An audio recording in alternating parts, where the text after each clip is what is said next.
अस्सलाम वालेकुम नाजरीन, आप देख रहे हैं प्रोग्राम खबर गर्म है। मैं हूं सोनिया अदनान और मेरे साथ मौजूद हैं एहतशामुल हक।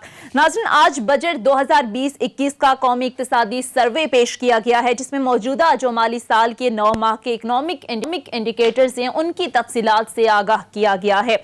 इसमें सबसे बड़ी चीज़ ज़ाहिर है GDP ग्रोथ के हवाले से बताया गया है, जो कि 3.94% है। इसके साथ साथ ज़ाहिर लार्ज स्केल मैन्युफैक्चरिंग के हवाले से भी बताया गया है, जो कि 9% पर आ गई है। ज़राअत के हवाले से भी बात हुई है, ज़राअत में ग्रोथ जो है वो 3.25% पर आ गई है। और जनरली ये जो तमाम तर आज तफसीलात बताई गई हैं, जो इंडिकेटर्स बताए गए हैं, इससे ये लग रहा है कि मुआशी सूरत हाल में बेहतरी आई है। अब सवाल ये है कि यह तसलसल जो है वो आगे भी इसी तरीके से जारी रहेगा। और आज जो फाइनेंस मिनिस्टर की जानिब से दावे किए गए हैं, अगली जो माली साल है, आने वाला जो साल है, इसमें ये क्या पूरे होंगे, सारे मामले पर तफसील से बात करेंगे। मेरे साथ मौजूद हैं एहतशामुल हक साहब। एहतशामुल हक साहब, जाहिर है बजट की आमद है, आज का मौजू है, लेकिन इससे पहले क्विकली अगर कमेंट कर लें, कल ज़ाहिर है कि अफसोसनाक सूरत हाल देखने में सामने आई। डॉक्टर फिरदौस आशिका अवान साहिबा ने जिस तरीके से बात की और जिस तरीके से नौबत जो है वो हाथापाई तक आ गई, कैसे देखते हैं सारे मामले को? आपने खुद ही कह दिया है कि बड़ी अफसोसनाक सूरत हाल है, और इस लिहाज से प्रिंट मीडिया और टेलीविज़न तो ख़ास तौर पर आप देखें कि लोग इसको इग्नोर नहीं करते हैं। फिर जिस तरह वायरल होती हैं चीज़ें, उसके बाद कमेंट आफ्टर कमेंट उसके बाद आता है, तो ज़ाहिर है ये कोई अच्छा टेस्ट में तो बात नहीं सुनी गई ना। लोगों ने सवालात तो उठाए कि जी क्या वजह है कि जी जो बैठ के बात हो नहीं सकती आराम से। लेकिन मेरा अपना ज़ाती तौर पे ये ख्याल है कि असल बात होती है एंकर पर्सन की, वो अगर वो ये कहा जाता है कि ये ज़्यादा जो टैश वाली बात हुई या मामला ख़राब हुआ वो ब्रेक पे दौरान हुआ, और उसके बाद में भी थोड़ा बहुत रहा। होना ये चाहिए था कि एंकर ख़ुद इसको संभालता, देखता कि बात आगे ना जाती। लेकिन सोनिया बड़ी बदकिस्मती है कि इस रेटिंग के कल्चर ने हमारे अच्छे अच्छे खासे साफ़िये जो है ना उनको भी पीछे छोड़ दिया है कि वो भी नहीं भूलते क्या करना है। एक बात यह है कि क्लैरिफिकेशन आ गई है फिरदौस आशिका अवान साहबा की कि जो उन्होंने बहुत बदतमीज़ी की, मेरे वालिदैन के बारे में बातें की, इसलिए मैं मजबूर होकर मैंने फिर हाथ उठाने वाली बात हुई। लेकिन ये अपनी बात जस्टिफिकेशन बनती है सोनिया, हम इस पर बात कोई नहीं करते। लेकिन एक बात है कि जो परफॉर्मेंस उनकी रही है, जिस तरीके से बात की गई है, मुझे ज़ाती तौर पर लगता है कि पंजाब से निकल के उन्होंने मरकज़ में आने के लिए अपनी जगह बना दी। सही। अब ज़रा आ जाते हैं बजट के मामले पर। एहतशाम साहब, कल बजट आने वाला है और मेरे इत्तलात के मुताबिक कुछ 2 बड़ी खबरें आपके पास, शेयर कीजिएगा। देखिए सोनिया, मैं हमेशा जब बात कर रहा होता हूँ तो मेरे दिमाग में इकॉनमी को बेहतर करने के हवाले से सिर्फ 2 चीज़ें आती हैं कि हमने अपना रेवेन्यू किस तरह बढ़ाना है, टैक्सेस के ज़रिए बढ़ाना है, डायरेक्ट इनडायरेक्ट टैक्सेस के ज़रिए बढ़ाना है, ये बढ़ाना है। प्यार मोहब्बत से लोगों को कहना है कि वो टैक्स अदा करें। और दूसरा ये है कि हमने अपनी एक्सपोर्ट्स और रेमिटेंस कैसे बढ़ानी है, ताकि हमारा जो डॉलर टर्म में जो पैसा आना है वो किस तरह आएगा, और लोकली हमें रेवेन्यू कैसे मिलेगा। और रेवेन्यू जनरेट करने के हवाले से एक मुद्दत से नाकामी का मुंह देखना पड़ रहा है। बड़ी मुश्किल से अहदाफ पूरे होते हैं, लेकिन पिछले 4-5 बरसों से हम देख रहे हैं 700, 800, 900 रुपये का शॉर्टफॉल हो जाता है। बिल्कुल। अब क्योंकि IMF के प्रोग्राम में गए, बड़ी सख्ती की गई है, उन्होंने बहुत सारी चीज़ें जो है ना उन्होंने मनवाई हैं, और $1 बिलियन की जो हमें नेक्स्ट किस्त, आपको पता है 1 साल 8-9 महीने 10 महीने IMF को प्रोग्राम सस्पेंड रहा है, 2 किस्तों के बाद कुछ नहीं मिला। $1 बिलियन के लिए हम चाह रहे हैं कि हमें मिल जाए। उसके लिए उनकी शराइत है, जिसमें वो कह रहे हैं कि जी आप अपना रेवेन्यू बढ़ाएंगे, टैक्सेस लगाएंगे। एक बात वो कर रहे हैं कि जी 130 अरब रुपया इनकम टैक्स से आता है, आप 150 अरब रुपया एडिशनल इनकम टैक्स में लेके आएँ। वो जो शौकत तरीन साहब हमारे फाइनेंस मिनिस्टर, उन्होंने कहा है कि मैंने उनको कह दिया कि पॉसिबल नहीं है। इस हवाले से बातचीत हो रही है। खबर बड़ी सोनिया ये है कि FBR का जो अदारा है, जिसके बारे में फेडरल ब्यूरो ऑफ रेवेन्यू, जिसके बारे में हमेशा ये कहा जाता है कि जी असल टैक्स कलेक्शन में सबसे बड़ा रुकावट जो है वो इनकी है, ये एक फैसिलिटेटर का ये अदारा रोल प्ले नहीं कर रहा है। ये लोगों को कोर्स करता है, हैरस करता है। नतीजतन लोग टैक्स नेट में आने के लिए तैयार नहीं है। लोग कहते हैं कि जी आप प्यार मोहब्बत से कुछ हमसे टैक्स लेना चाहें हम देंगे। एक दफ़ा टैक्स नेट में जो आ जाता है उसके साथ जो होता है लोग भूल जाते हैं कि किसी और के साथ हुआ है। और दूसरा इल्ज़ाम लगता है इन पे कि जी ये जो ऑलरेडी टैक्स पेयर हैं, बड़े अरसे के बाद 22 लाख से 29 लाख टैक्स पेयर की तादाद हुई है। 1% भी सोनिया नहीं बनता हमारी 22 करोड़ की आबादी में।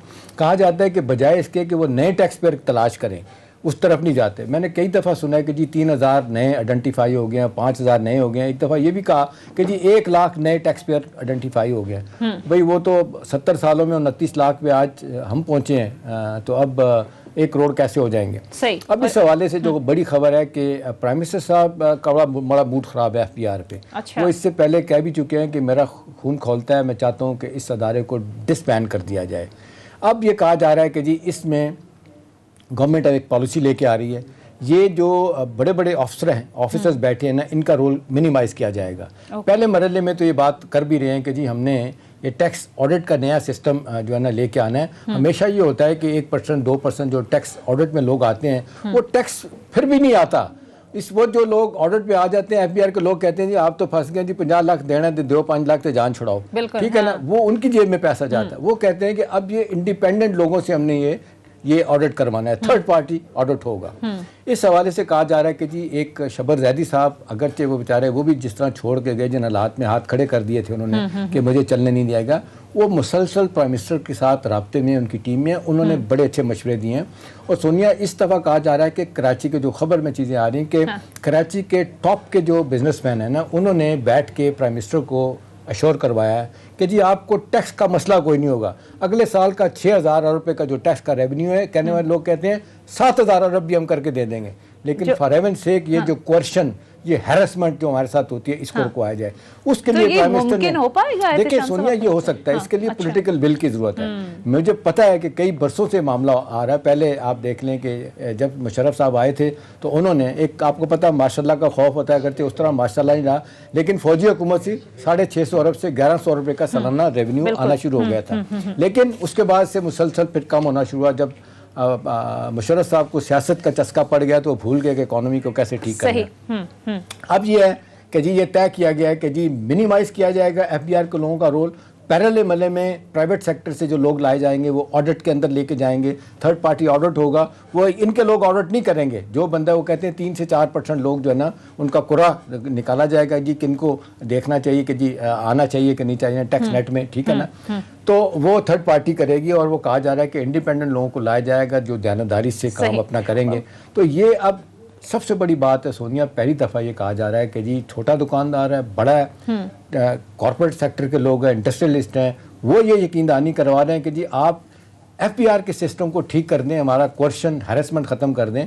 आए दिन जो लोग आके हमारे पास बैठ जाते हैं और हमें रिश्वत देनी पड़ती है और इसके बावजूद हमारे काम नहीं होते, इसको रोकने के लिए एक कम्प्रीहेंसिव प्लान बनाया गया है।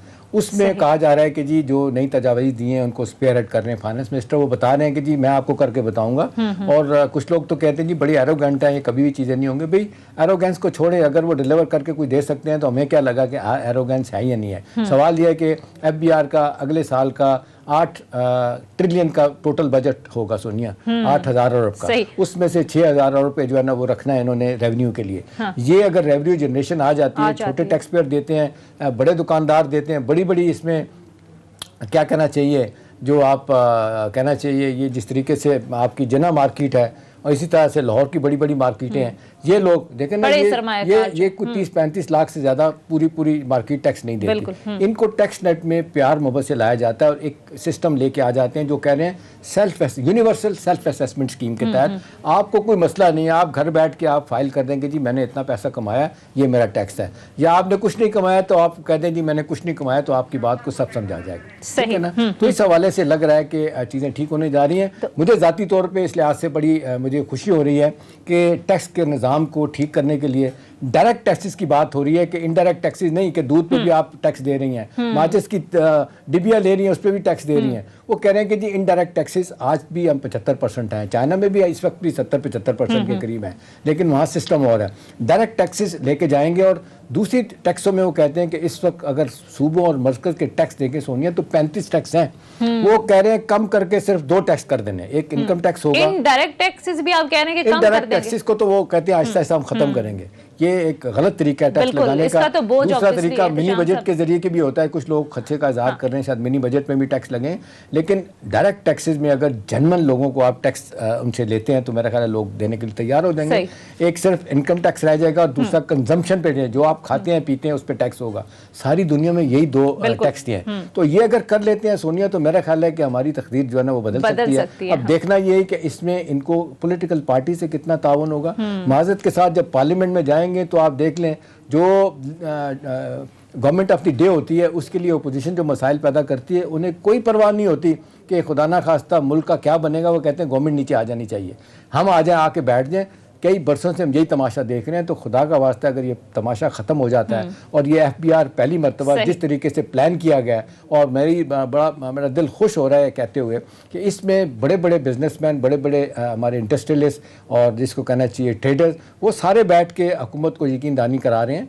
और इस हवाले से बड़ा काम किया है कराची से, ख़ास तौर पे हमारे दोस्त जो हैं उन्होंने क्या नाम है उनका, अक्सर आते हैं सेठ साहब हमारे, वो नाम आ जाएगा तो याद करा दूंगा, पता नहीं नाम क्यों बोल गया, रोज़ाना आते हैं, उन्होंने इसमें बड़ा रोल प्ले किया है। ठीक है जी, जिस तरीके से वो लोगों को लेके जाके प्राइम मिनिस्टर से मिलवा रहे हैं, जो बातें हुई हैं। हफीज़ पाशा साहब, नहीं हफीज़ पाशा साहब नहीं, वो सीट में सबसे बड़े प्लेयर हैं वहाँ पे कराची में। ठीक है जी,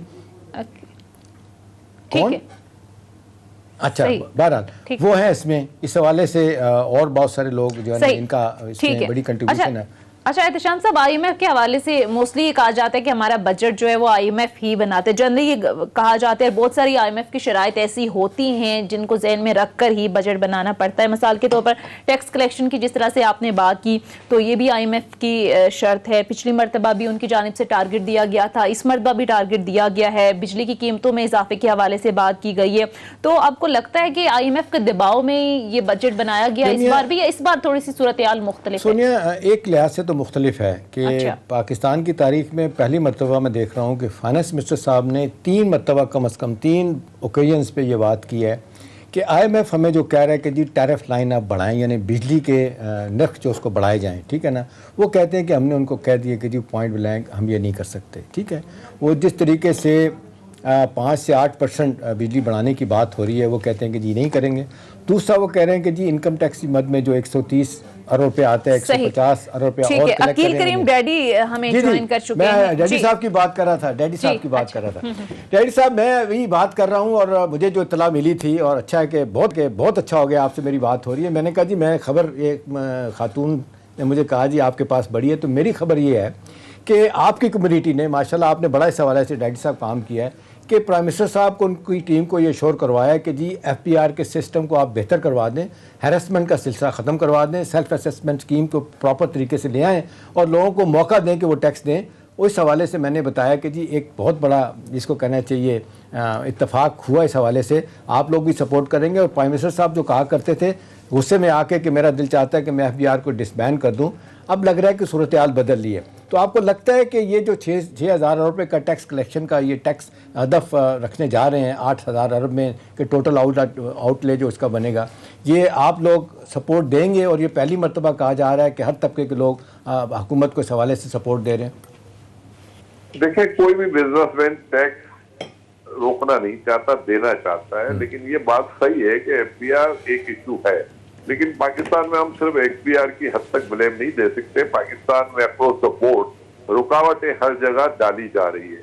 लेकिन एक बात सही है कि अब गवर्नमेंट अपनी जो पॉलिसी बना रही है, जो शौकत तरीन साहब ने पिछले दिनों स्पीच की थी और उन्होंने कहा था 1 जुलाई से ये नोटिस वाले सिलसिले हम बंद करने जा रहे हैं और ऑडिट जरूर होगा, लेकिन ये 3-4% से ज्यादा लोगों का ऑडिट नहीं होगा। और साथ में उन्होंने ये कहा है कि हम FPR के लोगों के ऊपर ये नहीं छोड़ेंगे कि उनकी टिक एंड टूरिस्ट वाला हिसाब खत्म कर देंगे। तो मैं समझता हूँ कि शहरी बात है, शौकत साहब इसके पहले भी फाइनेंस मिनिस्ट्री में रह चुके हैं, तो उनका अपना एक्सपीरियंस भी है और बिजनेस भी करते हैं, बैंक भी वो चलाते हैं, तो उनका अपना एक्सपीरियंस है और ये अंडरस्टैंड कर रहे हैं कि इस तरह की हमें प्रॉब्लम्स हैं। और मैं आपको यकीन से कहता हूं कि ये 5,800 जो अरब है, ये तो है tax revenue, non tax revenue भी 1800 1850 अरब रुपए है। तो ये ऑल टूगेदर तकरीबन 7700 अरब रुपए बनता है। और मैं समझता हूँ पाकिस्तान बहुत आसानी से इसको वसूल कर सकता है। और जो इस दफा हमें जो बेनिफिट होगा, क्योंकि डेट सर्विसिंग रेट काफी नीचे आए हुए इंटरेस्ट रेट, तो वो ऑटोमेटिक कम भी हो जाएगी। तो गवर्नमेंट को थोड़ा स्पेस भी मिलेगा। और ये मैं समझता हूँ कि ये पाकिस्तान की टेक ऑफ पोजीशन का पहला साल होगा और आने वाले हर साल में आप पाकिस्तान को बिल्कुल चेंज देखेंगे। यहाँ की रिकवरी जो हमारी, हम जो शायद कभी ख्वाब में भी हमने नहीं सोचा होगा कि 7700 अरब रुपए पे हम जाएंगे। मेरा ये ख्याल है कि एक्चुअल रेवेन्यू टारगेट ही अगले साल का 7700 अरब होगा नेक्स्ट बजट ठीक। में, इसमें और डैडी इंशाल्लाह साहब- वो भी हम अचीव ठीक। करेंगे। पाकिस्तान में large scale manufacturing take off position में आ चुकी है, एग्रीकल्चर आपकी परफॉर्म करना शुरू हो गई है, और अक्रॉस द बोर्ड जो हाउसिंग सेक्टर है उसमें तो अभी परफॉर्मेंस किसी ने देखी नहीं, नहीं है। ठीक है। और ये तो अगले 20-25 साल के लिए पॉलिसी बनी है, और इसने तो आपके मामला को बिल्कुल ही चेंज कर देना है। और बड़े अरसे के बाद हमने देखा है कि लोकल इंडस्ट्री के लिए पॉलिसी बनाई गई है, वरना हम लोग हमेशा इंपोर्ट बेस पे डिपेंडेंट होते थे, ठीक। और इंपोर्ट की तरफ से हम फोकस करते थे कि रेवेन्यू अपना बढ़ाए। लेकिन ये हमें क्रेडिट देना है इस गवर्नमेंट को, तो उन्होंने इंपोर्ट सही। चले, ये तो बड़ा खत्म वाज़ेह किया है। तौर पे डैडी साहब आपने बताया, लेकिन एक चीज़ बताइएगा कि आपको क्या लगता है कि ये यूनिवर्सल सेल्फ असेसमेंट स्कीम को जो लेके आ रहे हैं, इसमें एक्सेप्टेबिलिटी आप लोगों की कितनी होगी? दूसरा, आपके ये जो बताएं जो थर्ड पार्टी ऑडिट, वो कहते हैं हमने एफबीआर के लोगों से नहीं करवाना जो 3-4% होगा। बिल्कुल, बिल्कुल, आपके ख्याल में बिल्कुल। ये रेजिस्टेंस नहीं होगी? एफबीआर आमतौर पे लोग कहते हैं कि जी हमारी ब्यूरोक्रेसी तावन नहीं करती, और एफबीआर में जो लोग बैठे हैं वो कहते हैं कि साल से वो किसी को चलना नहीं देते, शबरजादी जैसे बंदा जो है ना वो भी वहाँ से बेचारा चला गया छोड़ के। आपको लगता है कि कोई इनोवेशन पॉलिसी में ऐसी होगी कि इनको मजबूर किया जाएगा कि गवर्नमेंट लाइन को टो करें, जो गवर्नमेंट कह रही है वैसे करें, ताकि आम आदमी को रिलीफ मिले, टैक्स पेयर को, और टैक्स कलेक्शन बेहतर हो सके? मेरा ख्याल है आप बिल्कुल ठीक कह रहे हैं, और एफबीआर वालों को अब ठीक होने की जरूरत है, क्योंकि पाकिस्तान में हर सबका ठीक हो रहा है।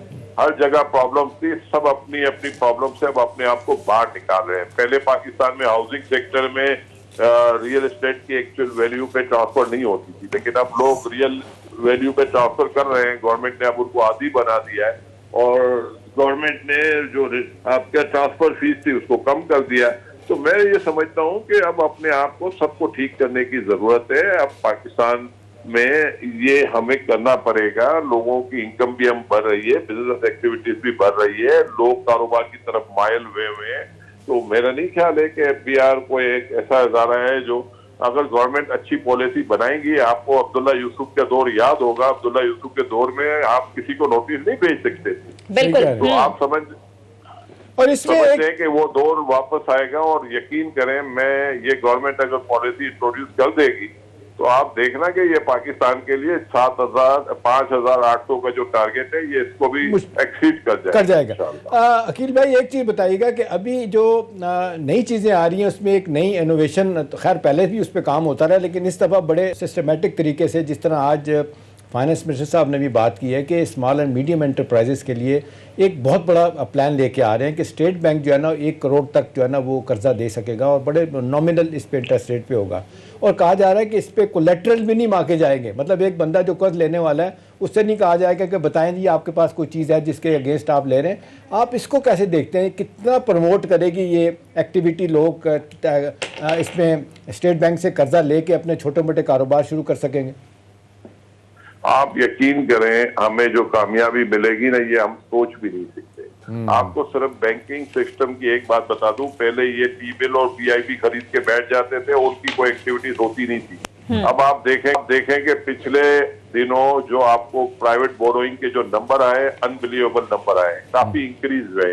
और गवर्नमेंट ने एक पॉलिसी ऑलरेडी जो आपके कॉटेज इंडस्ट्री को जो बेनिफिट दिया है कि पिक कार्ड खत्म कर दिए। जब पिक कार्ड खत्म किए तो उनका बहुत बड़ा बेनिफिट हुआ, और अब उनकी कैपेसिटी भी बढ़ रही है। और इसके बाद गवर्नमेंट ने ये जो पॉलिसी लेके आ रही है, इसके पहले गवर्नमेंट ने 500 बिलियन रुपीस जो एक्सपेंशन के लिए दिए हैं, तो वो ऑलरेडी इस्तेमाल हो चुके हैं। अब इनका भी हक बनता है, इनको भी कोई ऐसा पैकेज दिया जाए ताकि वो अपने बिजनेस को बढ़ाए, पाकिस्तान की एक्टिविटीज का हिस्सा बने। तो ये यकीन करें, ये बहुत ज्यादा सक्सेसफुल होगी, और इसके लिए ये जो आपकी मिडिल क्लास है ना, सही, ये बहुत बड़ी डेवलप होगी। ठीक है। अच्छा सर, ये बताइएगा, जिस तरीके से ज़ाहिर है मईशत के हवाले से मुस्बत अदाद-ओ-शुमार सामने आ रहे हैं, जीडीपी ग्रोथ को देखें, फिर पाकिस्तान स्टॉक एक्सचेंज के हवाले से बात करें तो पिछले हफ्ते 2.21 हिस्स तक का कारोबार हुआ, जो कि बताया जा रहा है कि हिस्ट्री में एक रिकॉर्ड है। तो सर, आपको क्या लगता है, आज भी जिस तरीके से बजट के हवाले से कौमी इक्तिसादी सर्वे पेश किया गया, जो दावे किए गए, आपको लगता है कि जो अहदाफ बताए गए हैं वो अगले माली साल में पूरे होते हुए आपको नजर आ रहे हैं तमाम सेक्टर्स के हवाले से अगर बात करें तो? मैं आपको एक बात बताऊं कि हमारी ये गवर्नमेंट है बहुत एहतियात बरत रही है। जब इन्होंने कहा था ना कि पाकिस्तान 3.94% ग्रो करेगा, तो हमने उस टाइम पे कहा था कि ये 4.6 से ज्यादा ग्रोथ आएगी इस साल। आज जेपी मॉर्गन ने रिपोर्ट बनाई है और पाकिस्तान की इस साल की ग्रोथ 4.7 दी है। जी जी बिल्कुल। और जो गवर्नमेंट अगले साल की 5% दे रही है, मैं आपको यकीन से कह सकता हूँ वो भी एक्सीड कर जाएगी, क्योंकि पाकिस्तान में किसी की समझ में नहीं है ना, बहुत बड़ी एक्टिविटीज हो रही है अक्रॉस द बोर्ड चारों तरफ, चाहे वो किसी भी सेक्टर का आप नाम ले लो। सिर्फ और सिर्फ टूरिज्म सेक्टर थोड़ा स्लो हुआ है कोविड की वजह से, लेकिन बाकी जगहों पे परफॉर्मेंस बहुत आ रही है और सैलरीज वगैरह भी लोगों की इंक्रीज हुई है, लोगों का बाइंग पावर भी बढ़ा है और डिमांड भी निकली हुई है। तो पाकिस्तान में तो अभी इन्फ्लेशन वगैरह की जो बात करते हैं वो तो इतने बड़े नंबर नहीं है, दुनिया में बहुत बड़े बड़े नंबर आए इन्फ्लेशन के इस साल, इवन इंडिया में आप उठा के देख लें लेकिन पाकिस्तान ने तो अभी भी इसको कंट्रोल किया है। लेकिन मैं आपको एक बात यकीन से कह सकता हूँ कि गवर्नमेंट जो इस वक्त ग्रोथ के फिगर दे रही है उसको हम एक्सीड करेंगे इंशाल्लाह। ठीक। अच्छा, एक चीज़ मैं अकील भाई आपसे पूछूंगा जो आम आदमी के इंटरेस्ट की है, और वो मैं देख रहा हूँ कि जो जिस तरीके से अहदाफ अगले साल के मुकर्रर किए जा रहे हैं, फर्टिलाइज़र पे भी कह रहे हैं मज़ीद टैक्स और ड्यूटीज़ पे लगेगी, इसी तरह कुछ और आइटम है। अभी ये अगर ये सारी चीज़ें महंगी होंगी तो आटा फिर वही गंदम महंगी होगी, आटा फिर पहले ही आप देख लें स्पोर्ट प्राइस जो है ना अपनी गंदम की 1800 से 2000 कर दी गई है, तो फिर ये नेचुरल फिनोमेना नहीं बढ़ेगा। या तो है ना कि परचेजिंग पावर भी लोगों की बढ़े, इन हालात में तो परचेजिंग पावर नहीं बढ़ेगी तो फिर लोगों को तो ज़्यादा पैसे देने पड़ेंगे। देखिए, मैं आपकी एक बात से इत्तेफाक करता हूँ कि महंगाई का मुकाबला आप तनख्वाहें बढ़ा के कर सकते हैं, आप सब्सिडी दे के नहीं कर सकते। और हमारी गवर्नमेंट ने मिनिमम सैलरीज इंक्रीज करनी है, 15% मिनिमम हो, 15 से 25% के बिटवीन इंक्रीज होनी चाहिए और मैं नहीं समझता हूँ कि इससे कोई इत्तेफाक नहीं करता, सभी से हम जिससे भी मिले सभी ने इत्तेफाक किया है। तो ये तो आने वाले दिनों में आप यकीन रखें कि जो मिनिमम सैलरी आपकी है 15 से 20% बढ़ने जा रही है। लेकिन दूसरी तरफ जो मैं आपको बात बताना चाहता हूँ कि पाकिस्तान में वीट की बम्पर क्रॉप भी है और पहले हम वीट को इंपोर्ट भी कर चुके हैं और इंटरनेशनल मार्केट में वीट ऑल टाइम हाई करने के बाद अब स्लाइटली नीचे भी आई है। तो मुझे अब इसमें कोई बड़ा इन्फ्लेशन दिख नहीं रहा, अभी प्राइस बढ़ते हुए दिख नहीं रही, क्योंकि राइस की प्राइस गिरना शुरू हो चुकी है, वीट की प्राइस भी नीचे आई है 63 से आज मार्केट में 50-51 रुपीज पे आ चुकी है। तो अब यहाँ से कोई मुझे थ्रेट दिखती नहीं है ज्यादा। सही, ठीक है। अकील करीम रेड्डी साहब आप साथ ही रहिए, यहाँ मुख्तसर ब्रेक लेनी है, ब्रेक के बाद जब वापिस आएंगे तो मजीद इस इशू पर भी बात करेंगे। Stay with us.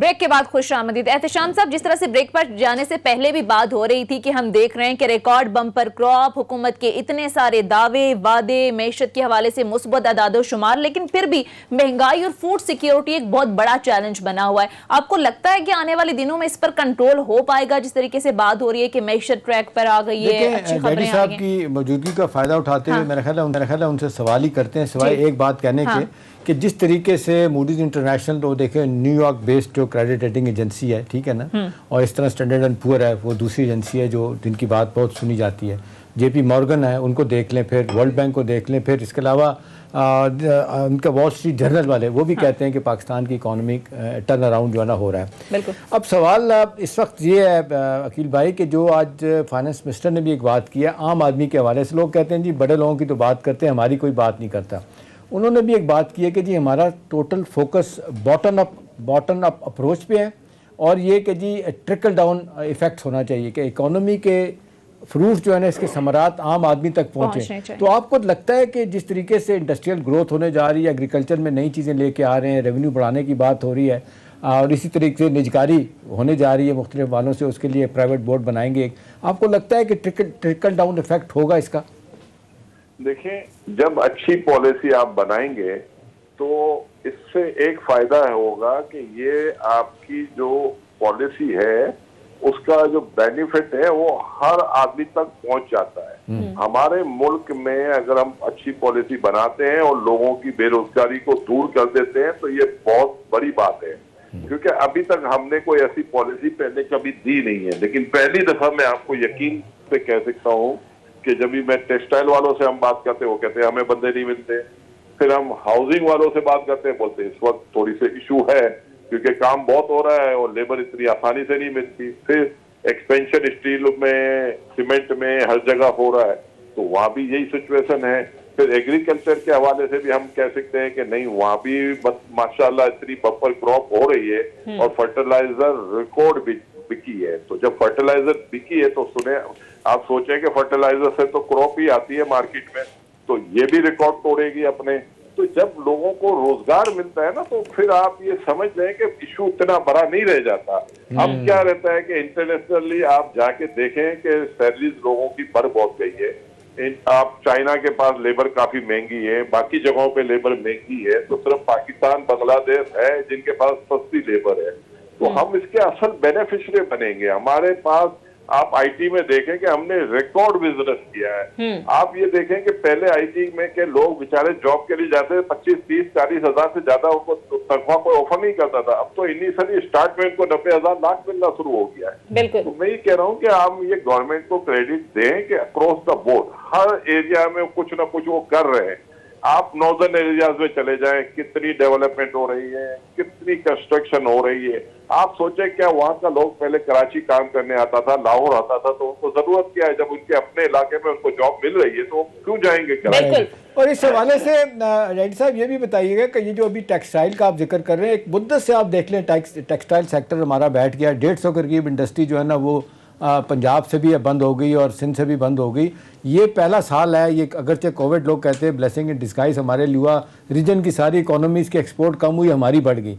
मेरा सवाल आपसे है कि जिस तरीके से हमारी एक्सपोर्ट बढ़ी है और अच्छा खासा इसमें जिसको कहते हैं एक ब्रेक थ्रू मिला है, अब अगले साल के लिए तकरीबन 27 अरब रुपए की एक्सपोर्ट की ये हदफ बनाने की कोशिश कर रहे हैं। आपको लगता है कि अब ये हो जाएगा या इसके लिए वैल्यू एडिशन की, डाइवर्सिफिकेशन की मेरा जरूरत है? अपना ये ख्याल है कि जिस तरीके से लोगों के पास ऑर्डर मिले हुए होम टेक्सटाइल में, स्पिनिंग में, वीविंग में, मैं आपको एक बात यकीन से कह सकता हूं कि ये 27 बिलियन डॉलर जो हम कह रहे हैं, हम इसको एक्सीड करेंगे। उसकी वजह है कि ये साल हम 1 बिलियन डॉलर हमने एक्स्ट्रा एक्सपोर्ट किए और ये साल हमारा कोविड इशू हमारे साथ खड़ा था और हमारे यहाँ लॉकडाउन भी हुआ, स्मार्ट लॉकडाउन भी हुआ, लेकिन अब कोविड के मामला बेहतर होने शुरू हुए हैं।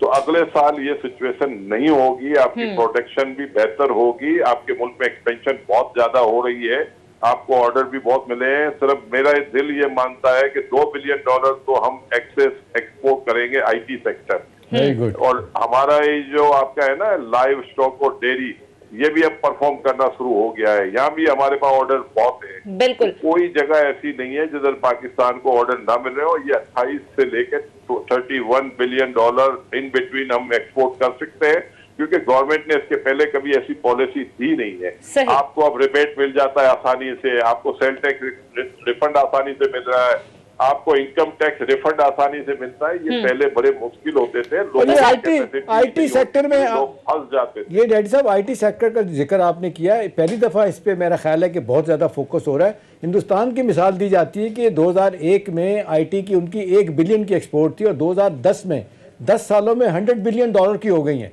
हमारी जो है ना वो, आपको लगता है कि इस तरह प्लान कर रहे हैं कि हमारी भी अगले 2-4 सालों में 5 से 10 बिलियन डॉलर की हो जाएंगी?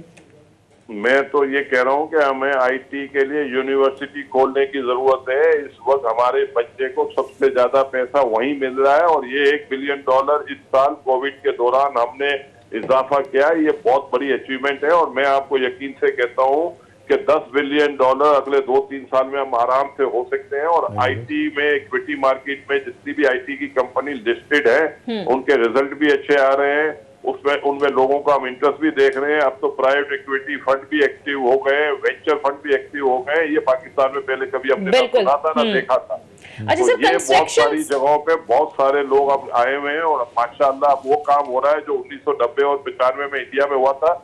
हम उससे बेहतर कंडीशन में आज बैठे हुए हैं और आने वाला दिन हमारा बेहतर दिन है। इंशाल्लाह। तो सर, कंस्ट्रक्शन सेक्टर की अगर बात करें तो क्या एक्सपेक्ट कर रहे हैं आने वाले बजट में, इस हवाले से क्या होना चाहिए, और मजीद इस सेक्टर में इस्तेहकाम लाने के लिए आपको क्या लगता है हुकूमत को क्या करने की जरूरत है? देखिए, हुकूमत ने जितना करना था वो कर चुकी है, बिफोर बजट हो चुका है, और अगर वो आगे कुछ ना भी करे तो अब हाउसिंग सेक्टर परफॉर्म करता रहेगा।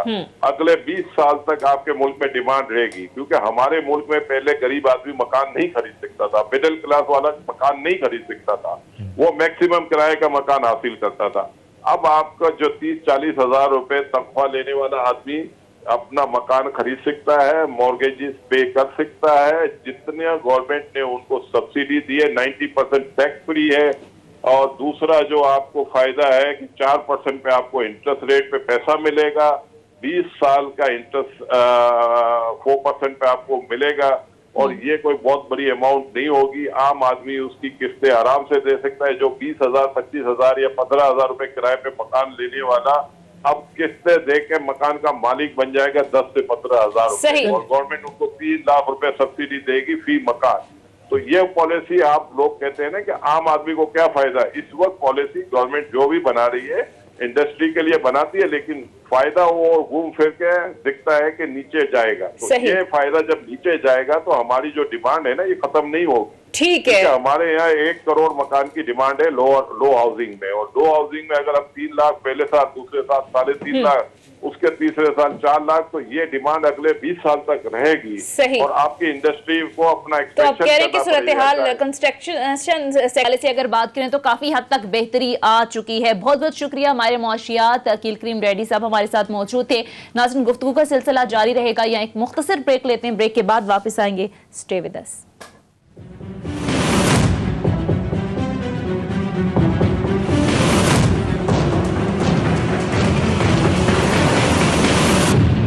ब्रेक के बाद खुश आमदीद। एहतशाम साहब, ज़ाहिर है अब कल बजट आने वाला है, बजट के हवाले से बड़ी तफसील से प्रोग्राम के पहले हिस्से में हमने बात की, लेकिन अब दूसरे हिस्से में ज़ाहिर है हम बात करेंगे कि एक तरफ जहांगीर तरीन ग्रुप का भी मामला है, दूसरी तरफ अपोजिशन के भी मामला हैं। जिस तरीके से अपोजिशन के बयानात आ रहे हैं कि हम किसी सूरत बजट पास नहीं होने देंगे, तो आपको लगता है ये आसानी से हो जाएगा? या देखिए सुनिए, जहाँ तक क्लेम्स और काउंटर क्लेम्स हैं वो तो दोनों तरफ से आ रहे हैं, और आपने देखा कि अपोजिशन के लोग कह रहे हैं, Peoples Party PMLN, by the way PMLN ने, पीपल्स पार्टी ने कह दिया है कि हम इकट्ठे बैठेंगे PMLN के साथ, और वो जो लीडर ऑफ द अपोजिशन भी हैं और प्रेसिडेंट हैं PMLN के शहबाज शरीफ साहब, तो उनके साथ मिल के बैठ के स्ट्रेटजी बनाएंगे कि किस तरीके से हमने बजट को रोकना है, पास नहीं होने देना, या जो भी बात करनी है।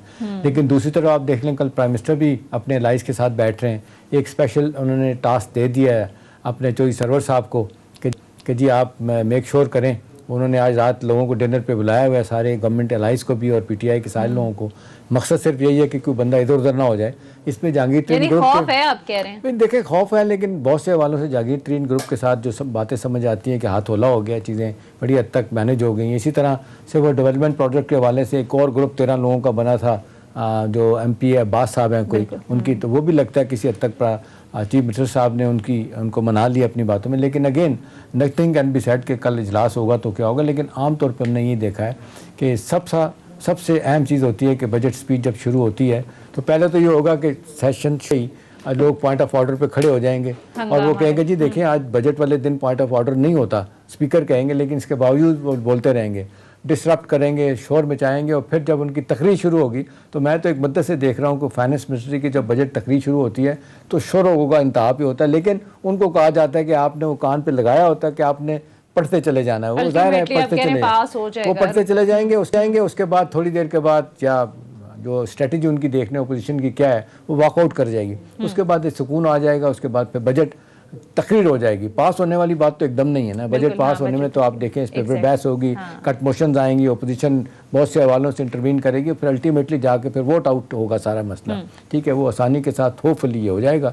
और देखना यही है कि प्राइम मिनिस्टर साहब अपनी टीम को कैसे साथ लेके चलते हैं। लेकिन बाज़ार लग रहा है कि जो MNAs MPAs हैं उनके डेवलपमेंट फंड, उनके और ज़ाती मसाइल, उनकी कॉन्स्टिट्यूंसी के मसाइल लगता है हुकूमत बड़ी हद तक पूरे कर दिए हैं। लिहाजा लगता नहीं कि उनके लिए मुश्किलात पैदा कर एहतशाम सके। साहब, आपको लगता है ये टेस्ट केस है बजट, क्योंकि बड़ी उम्मीदें दिलाई गई हैं आवाम को कि आवाम के लिए देखिए भी सोनिया, बड़ा एक बात तो मुझे समझ आ रही है, मैं बिल्कुल ये बात नहीं कहूँगा कि जी गुडी गुडी है सब अच्छा है, इनको मुश्किलात का सामना भी करना पड़ा। फिर बहुत से हवालों से हमने देखा कारकर्दगी पे सवालात उठाए गए, और फिर जिस तरीके से 50 के करीब MNAs, MPA, special assistant adviser, वो ज़्यादातर लोगों ने टीवी पे आके अपना काम दिखाया प्राइम मिनिस्टर को खुश करने के लिए, अपने नंबर बनाने के लिए। काश वो अपनी वजारतों में बैठ के काम करते तो ये सूरत हाल ना होती। प्राइम मिनिस्टर ने 2-3 दफ़ा आपने देखा वजारतें भी चेंज की हैं। अब बातें सुनने में ये भी आ रही हैं कि अब बजट के बाद कुछ लोगों को फारिग भी किया जाएगा।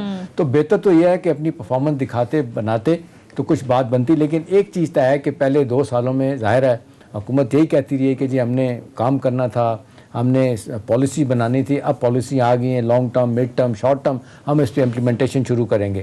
तो उम्मीद है कि ये जिस तरीके से ये साल गया है बहुत से हवालों से, तो कोई तसव्वुर नहीं कर सकता था सोनी कि पिछले साल अगर आपकी नेगेटिव में आपकी ग्रोथ चली जाएगी तो इस साल आप तकरीबन क्लोज टू 4% हो जाएंगे, और डैडी साहब कह रहे हैं इससे भी ज़्यादा होंगे। तो उसको सामने रखते हुए कि हुकूमत का एक कॉन्फिडेंस लेवल तो बढ़ा है। सही। तो एहतशाम साहब, ये दुरुस्त कॉन्फिडेंस है हुकूमत का, जिस तरीके से जाहिर है, चलें बड़ी अच्छी बात है, मैशत दुरुस्त ट्रैक हम पर कोई आ गई, सियासी लोग तो नहीं है कि हम कहेंगे नहीं है। हाँ। अपरेंटली लगता है जो बॉडी लैंग्वेज प्राइम मिनिस्टर की आप देखते हैं, जो गुफ्तगू देखते हैं, तो वो कंफर्टेबल नजर आ रहे हैं। तो मेरा अपना ख्याल है कि लॉन्ग टर्म में जिस तरह चीजें लेके जा रहे हैं, जिस तरीके से देखें ना, आप इंडिपेंडेंट लोग जो इंडस्ट्री में लोग हैं, जो आप इंडस्ट्रियलिस्ट हैं, फिर आप देखते हैं इकोनॉमिस्ट देख लें, जो तजियाकार हैं, वो खामियां भी बयान करते हैं, वो खूबियां भी बयान करते हैं। हमने तो बिल्कुल अपोजिशन तो सिर्फ खामियां दिखाएगी, गवर्नमेंट के लोग सिर्फ खूबियों की बात करेंगे। लेकिन ये कहना एक लॉन्ग वे टू गो वाली बात अभी भी मौजूद है। लेकिन अगर आप डायरेक्शन सेट कर देते हैं, जो आप माजी का जो बैगेज इतना ज्यादा हो गया उसको कम करने की कोशिश करते हैं। लेकिन बड़ी देर नहीं कर दी एहतशाम साहब डायरेक्शन सेट करने में, क्योंकि 2 साल देखिए वो यही कहते हैं, वो एक बार बार प्राइम मिनिस्टर भी कहते हैं, साथी भी कहते हैं कि जी हमें अंदाजा नहीं था कि मईशत की हालत कितनी खराब है। हम हुकूमत में आए तो हमें पता चला कि जी हमें हमारे कर्जे कितने बढ़ गए। अब वो यही क्लेम कर रहे हैं कि जी हमने $13 बिलियन के इस साल जो कर्जे लिए, वो कहते हैं ये पिछले कर्जे उतारने के लिए लिए हैं। लेकिन PMLN ये कहती है कि जी हमने ये कर्जे उतारे हैं पीपल्स पार्टी के ज़माने में। पीपल्स पार्टी वाले कहते हैं कि जी हमने कर्जे मुशर्रफ के ज़माने के कर्जे उतारने के लिए हम IMF के पास हर गवर्नमेंट पिछली गवर्नमेंट पे ब्लेम करती रही है। अब सवाल ये है कि जी देखें, एक चीज़ तो जो होने वाली बात है सोनिया, वो तो होती नहीं है कि बाई पार्टीजान ये कहते हैं पार्लियामेंट में अप्रोच हो, बैठ के सारे बड़े बड़े इशूज़ पे, नेशनल सिक्योरिटी के इशूज़ हैं, इकोनॉमिक इशूज़ हैं, और आपके डिफेंस के मामलात हैं, इंटरनेशनल मामलात हैं, उस पर 2-4 बातों में जिस तरह हमारे भारत में चले जाएँ, बहुत सारी बुराइयों के बावजूद आप देख लें वहाँ पे जो पॉलिसीज़ इश्यूज, मसलन कश्मीर पे कोई उनके खिलाफ नहीं जाएगा, दोनों का एक नुक्ता नज़र होगा। डिफेंस के मामलात हैं, कुछ और इकोनॉमिक कंडीशन कैसी होनी चाहिए उनके बारे में उनके इख्तलाफात बहुत कम है। हमारे यहाँ तो हर चीज़ पे इख्तलाफात जो है ना वो इतनी ज़्यादा है, और फिर बम्बार्डमेंट एक दूसरे के खिलाफ सारा दिन होती रहती है। तो प्रोसेस में कौन सफ़र करता है? मैं, आप, पब्लिक। अब होना ये चाहिए कि भी जो हमें मुश्किलात का सामना करने पड़ा है, IMF के प्रोग्राम के जाने के बाद हमें बहुत सारे फ़ायदे भी हैं। अब देखें ना, अब IMF कहता क्या है कि जी आपने कर्जा लिया, बताएं वापस कैसे करेंगे। इसके लिए वो कहते हैं आप टैक्सेस लगाएं, आप टैक्सेस नहीं लगाएंगे, वो कहते हैं जी आप ये करना पड़ेगा, बिजली बढ़ानी पड़ेगी, पेट्रोलियम प्राइसेस बढ़ानी पड़ेगी, एनर्जी सेक्टर होल इतना बड़ा है, इसको आपको ख़त्म करना होगा, 2500 रुपये का आपका ये जो गर्जी कर्जा है इसको आप ख़त्म करें। ये वो मुश्किलात हैं जिसको ख़त्म नहीं किया जा सकता इतनी जल्दी के साथ। इसमें पॉलिटिकल पार्टीज़ का रोल है, हमारे ब्यूरोक्रेसी का लोग है, और ऑन टॉप ऑफ इट हमारे बिजनेसमैन का रोल है। वो अगर सपोर्ट देते हैं, टैक्सेस वक्त पे देते हैं, तो मैं एक चीज़ सोनिया मैं बताऊँ, ये बहुत अरसे के बाद हुआ है। ये वो चीज़ है जिसको कोई इनकार नहीं कर सकता। इस हुकूमत ने 250 अरब 250 अरब रुपए के रिफंड वापस किए हैं सेल्स टैक्स। ये वो टैक्स होता है जो आप एडवांस में ले लेते हैं एक्सपोर्टर से और ट्रेडर से, वो वापस किए हैं। मैंने देखा है कि पिछले दौर में बिजनेस कम्युनिटी, ट्रेडर्स, एक्सपोर्टर रोते रहे कि जी हमारे साथ टैक्स लेते हैं, वापस नहीं किया जाता।